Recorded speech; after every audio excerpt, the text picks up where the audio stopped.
ఓడిపోయిన తర్వాత మీరు బీఆర్ఎస్ రివ్యూ జరిగిందా? ఏమని తేలింది? ఎందుకు ఓడిపోయింది తేలింది? ఇక పార్టీ నిర్మాణం కానీ కార్యకర్తలకు కొంత నామినేటెడ్ పదవులు కానీ కార్యకర్తలకు కొంత పనులు చేయడం కానీ అంటే పార్టీ స్ట్రక్చర్ను కంప్లీట్గా లైన్లో పెట్టుకొని పార్టీని బాగా యాక్టివ్గా నడిపించుకొని ఉండాల్సింది అనేది ఒకటి వచ్చింది ఫీడ్బ్యాక్. రెండవది ఏంటంటే క్షేత్రస్థాయిలో ఇదే కొంత కాంగ్రెస్ పార్టీ 6 గ్యారంటీలు 420 హామీలు కొంచెం ప్రజలు నమ్మారు అనేది రెండోది వచ్చింది. మూడోది ఇంకా విస్తృతంగా మేమంతా కొంత ఊళ్ళలో తిరగాల్సింది, కాన్స్టిట్యున్సీలో మేము తిరగాల్సింది, ఇంకా బాగా దగ్గరగా ఉండాల్సింది అనేది వచ్చింది.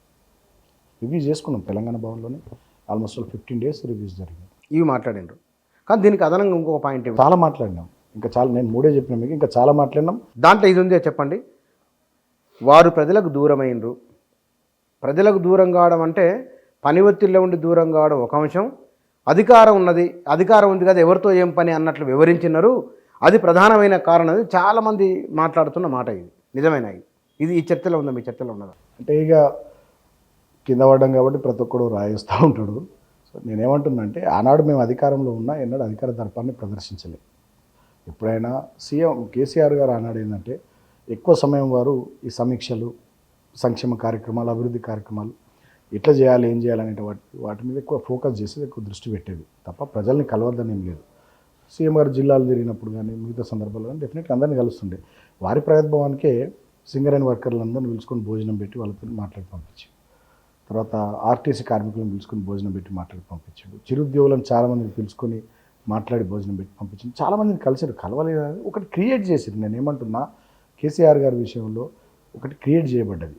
ఎవరిని కలుస్తలేడని, ఎవరిని దగ్గరికి రాణిస్తలేడని, అదని ఇదని ఒక రకమైనటువంటిది కావాలని చెప్పి కొన్ని యూట్యూబ్ ఛానళ్ళు, మాకు వ్యతిరేకంగా ఉండే కొన్ని పేపర్లు, టీవీలు ఒక రకమైనటువంటి దుష్ప్రచారం చేశారు తప్ప నిజంగా కేసీఆర్ గారు నేను చాలా సందర్భాల్లో బుచ్చన్న ఇక్కడ చెప్పాల సందర్భం, మీరు మంచి విషయం అడిగారు. విద్యార్థి నాయకుడు ఉండి నాకేం పదవులు లేనాడు కూడా బిఫోర్ 2014 కేసీఆర్ గారు ఉదయం బెడ్రూమ్లో నుంచి బయటకు వచ్చి రాత్రి బెడ్రూమ్లోకి పోయేంత వరకు ఆయనతో నేను ఉంటుంటే, అప్పుడు తెలంగాణ రాష్ట్రం ఎట్లా తెద్దాం, దానికోసం ఏ కార్యక్రమాలు చేద్దాం, ఢిల్లీని ఎట్లా ఒప్పిద్దాం, ఇక్కడ ఏ రకమైనటువంటి కార్యాచరణ చేద్దాం, ఇక్కడ ఎవరెవరు ఇంకా వ్యతిరేకంగా ఉన్నారు వాళ్ళని అనుకూలంగా ఎట్లా మలుచుకుందాం, ఇది తప్ప వారి నోటి నుండి వేరే మాట వినకపోయేది. 2014 తర్వాత కూడా మొన్నటి వరకు కూడా 2023 ఎంపీగా ఎమ్మెల్యేగా నేను ఉన్న 2 సందర్భాల్లో కూడా ఉదయం బెడ్రూమ్లో నుంచి వచ్చి రాత్రి బెడ్రూమ్లోకి పోయేంత వరకు పడుతున్నట్టు. ఆ సందర్భంలో అధికారంలో ఉన్నప్పుడు దళితులకు ఏం చేద్దాం, రైతులకు ఏం చేద్దాం, ఓబీసీలకు ఏం చేద్దాం, ఎస్టీలకు ఏం చేద్దాం, యువకులకు ఏం చేద్దాం, ఇంకా ఢిల్లీలో ఏ డిపార్ట్మెంట్లో ఎంత ఫండ్ ఉంది, ఏం స్కీమ్స్ ద్వారా మనం తెచ్చుకోవచ్చు, రాష్ట్రానికి ఎట్లా యూటిలైజ్ చేసుకోవచ్చు, భగీరథ ఏంది, మిషన్ కాకతీయ ఏంది, కాళేశ్వరం ప్రాజెక్ట్ ఏంది, విద్యుత్ ప్రాజెక్టులు ఏంది, ఇటువంటివి తప్ప ఆయన నోట్లకి వెళ్ళి ఇంకో మాట వినకపోయి కూర్చున్నా. ఆయన ఇక ఉదయం లేచి నుంచి రాత్రి పండుకునేదాకా ఉన్నన్ని రోజులు తెలంగాణ ఉద్యమం ఉన్న రోజు, ఉద్యమం తర్వాత తెలంగాణ పునర్నిర్మాణం, ఇది తప్ప ఆయన నోటి నుంచి వేరే ఏ మాట వినకపోయి. అందుకనే వీళ్ళు ఇష్టం వచ్చినట్టు మాట్లాడుతుంటే అప్పుడు బాగా అనిపిస్తుంది, అరే ఇంత నిస్వార్థంగా ఇంత కష్టం చేస్తాడు, ఆయనను పట్టుకుని ఇట్లా మాట్లాడుతుంటారు ఏంటని అప్పుడు బాగా అనిపిస్తుంది. ఈ ఎన్నికల తర్వాత అంటే కేసీఆర్ మళ్ళీ పబ్లిక్లోకి వెళ్ళడం, పబ్లిక్ నుంచి ఒక రెస్పాన్స్ సోషల్ మీడియాలో అంతా చూస్తూ ఉన్నాం. సానుభూతి ఓటుగా మారుతుందా?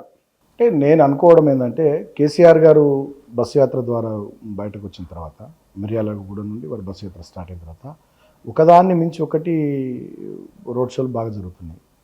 అద్భుతమైన ప్రజాస్పందన వస్తుంది. నేను మొన్న మా మంచిర్యాలది చూస్తే మీరు అసలు అద్భుతంగా తరలించిన వారా వాళ్ళంతా వాళ్ళే వస్తారు, ఇక క్యాడర్ వస్తారు, ప్రజలు వస్తారు, కొంత ఏమైనా వాళ్ళకు ట్రాన్స్పోర్టేషన్ ఏర్పాటు చేయాల్సి వస్తుంది, కొంతమందికి చేసుకుంటాం, స్వచ్ఛంగా వచ్చే వాళ్ళు చాలామంది వస్తారు, ఉంటుంది. అట్లా 2 రకాలుగా ఉంటుంది. అబద్ధం ఎందుకు చెప్పుకోవాలి. సో 2 రకాలుగా ఉంటుంది. పెద్ద ఎత్తున స్పందన ఉన్నది. నేను గమనిస్తుంటే సార్తో నేను బస్సులో కూర్చున్నా కదా, నేను మా క్యాడరు ర్యాలీలో ముందు పాల్గొంటుంటే ఆ పక్కపొంటి ఇళ్లల్లో నుండి, బిల్డింగ్ల పై నుండి బస్సు వైపు చూసేటటువంటి వాళ్ళని గమనిస్తూ ఉంటాయి. చాలా ఆనందంగా, సంతోషంగా వాళ్ళ ముఖ కవలికలు అవన్నీ చూస్తే స్పష్టంగా అర్థమైపోతుంది. డెఫినెట్గా చాలా పాజిటివ్గా వాతావరణం ఉంది. మీరు చూస్తారు, మంచిగా ఉంటుంది వాతావరణం. రిజల్ట్ ఇంకా మంచిగా ఉంటుంది. కానీ దానం నాగేందర్, కడియం శ్రీహరి లాంటి వాళ్ళు బయటికి అసలు వాళ్ళు ఎందుకు ఎట్లా తీసుకోవడం, బయటికి వెళ్ళడం, దీనిపైన మీ రివ్యూ ఏమిటి? అంటే కేసీఆర్ గారు మొదటి నుంచి మాకు ఒక మాట చెప్పారు. మేము 2014లో గవర్నమెంట్కి వచ్చిన కొత్తలో ఏం జరిగింది, కేసీఆర్ గారు ఫస్ట్ ఎవరిని తీసుకోవాలి మీరు గమనించాలి. ఎప్పుడైతే ఈ ఎమ్మెల్సీ ఎలక్షన్ వచ్చి ఇదే వేం నరేందర్ రెడ్డిని టీడీపీ వాళ్ళు నిలబెడితే రేవంత్ రెడ్డి ఇప్పుడున్న ముఖ్యమంత్రి గారు వీళ్ళంతా మా ఎమ్మెల్యేలను కొనుగోలు చేసే ప్రయత్నాల్లో స్టీఫెన్సన్ ఇంట్లో నోట్ల కట్టలతో దొరికిపోయినారు.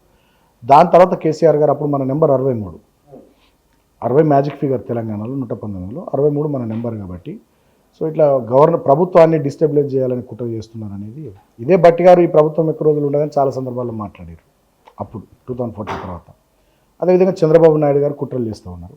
ఎన్డీఏ ప్రభుత్వం ఉంది, చంద్రబాబు నాయుడు గారు భాగస్వామి ఉన్నారు, వెంకయ్య నాయుడు గారు కూడా కేంద్ర మంత్రి ఉన్నారు. ఆ తరుణంలో ఇది ఇబ్బంది అయ్యేటట్టుంది అనే సందర్భంలో ఇతర పార్టీల నుండి ఎమ్మెల్యేలను కానీ ఇతర నాయకులను కానీ చేర్చుకునే కార్యక్రమం జరిగింది తప్ప అది రాష్ట్ర పునర్నిర్మాణ క్రమంలో రాజకీయ సుస్థిరత కోసం జరిగినటువంటి ఒక కార్యక్రమం తప్ప ఇంకోటి కాదు.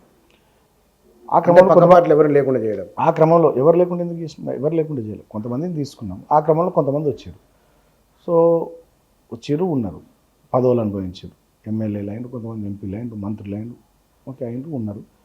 ఇప్పుడు పార్టీ ప్రభుత్వం మారంగానే అధికారం కోల్పోగానే పొద్దుతిరుగుడు పువ్వు లెక్క అధికారం ఎటువంటి అటు దిక్కుపోతూ ఉన్నారు.